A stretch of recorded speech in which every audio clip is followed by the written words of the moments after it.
आज के पाकिस्तान और उत्तर पश्चिमी भारत के इलाकों से, जहां लगभग 3300 ईसा पूर्व में एक क्रांति जन्म ले रही थी, जब दुनिया के बाकी हिस्सों में इंसान कबीलों में रह रहे थे और शिकार पर निर्भर थे। सिंधु नदी और सरस्वती नदी के उपजाऊ मैदानों में हमारे पूर्वज दुनिया का पहला नियोजित शहरीकरण यानी अर्बन सिविलाइजेशन खड़ी कर रहे थे।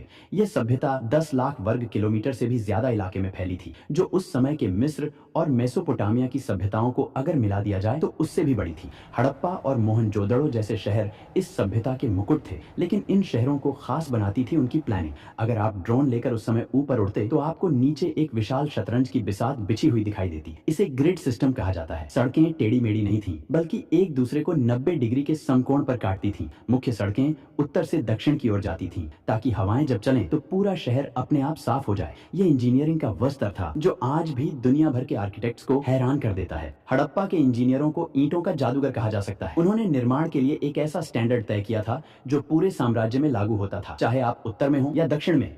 हर जगह ईंटों का अनुपात बिल्कुल एक जैसा था। यह समानता इस बात का सबसे बड़ा सबूत है कि 5000 साल पहले भी एक मजबूत केंद्रीय प्रशासन था जो इन मानकों को सख्ती से लागू करता था। घरों की बनावट भी कमाल की थी। मुख्य सड़क पर होने वाले शोर और धूल से बचने के लिए घरों के दरवाजे मुख्य सड़क की बजाय पीछे की गलियों में खुलते थे। लगभग हर घर में एक आंगन था, रसोई थी और सबसे चौंकाने वाली बात, एक निजी स्नानागार और टॉयलेट था। दीवारें इतनी मोटी बनाई जाती थीं कि गर्मियों में भी घर के अंदर ठंडक बनी रहे। यह वास्तुकला की वो समझ थी जो बताती है कि वे आराम और विज्ञान दोनों को महत्व देते थे। मोहनजोदड़ो के खंडहरों के बीचों बीच एक संरचना ऐसी है जो आज भी हमें विस्मित करती है, द ग्रेट बाथ या विशाल स्नानागार। यह लगभग 39 फीट लंबा और 23 फीट चौड़ा है। फीट चौड़ा एक जलकुंड था। इसकी इंजीनियरिंग बेमिसाल है। पानी रिसकर बाहर न जाए, इसके लिए ईंटों को जमाने में जिप्सम के गारे का इस्तेमाल किया गया और उसके ऊपर बिटुमेन यानी प्राकृतिक तारकोल की एक मोटी परत चढ़ाई गई। यह दुनिया का सबसे पुराना वाटरप्रूफिंग का उदाहरण है। इतिहासकार मानते हैं कि यह सामाजिक या धार्मिक अनुष्ठानों के लिए इस्तेमाल होता था, लेकिन पानी की कहानी सिर्फ यहाँ तक सीमित नहीं थी। गुजरात के धोलावीरा शहर ने तो जल संरक्षण में कमाल ही कर दिया था। यह शहर रेगिस्तान के बीच में था, इसलिए वहाँ के इंजीनियरों ने बारिश के पानी को इकट्ठा करने के लिए विशाल जलाशय और बांध बनाए। उन्होंने चट्टानों को काटकर ऐसे चैनल बनाए जो नदी के पानी को शहर के बड़े टैंकों तक लाते थे। धोलावीरा का जल प्रबंधन सिस्टम आज भी आधुनिक हाइड्रो इंजीनियर्स के लिए एक केस स्टडी है। हड़प्पा की अर्थव्यवस्था की रीढ़ थी उनका व्यापार, और इस व्यापार का केंद्र था लोथल। गुजरात के तट पर स्थित लोथल में दुनिया का सबसे पुराना जात मानव निर्मित बंदरगाह मिला है। यहाँ ईंटों से बना एक विशाल बेसिन था जहाँ समुद्र से आने वाले जहाज लंगर डालते थे। यहाँ से हड़प्पा के जहाज तांबा, हाथी दांत, मनके और लकड़ी लेकर मेसोपोटामिया, आज का इराक, ओमान और बहरीन तक जाते थे। मेसोपोटामिया के प्राचीन लेखों में हड़प्पा को मेलुहा कहा गया है।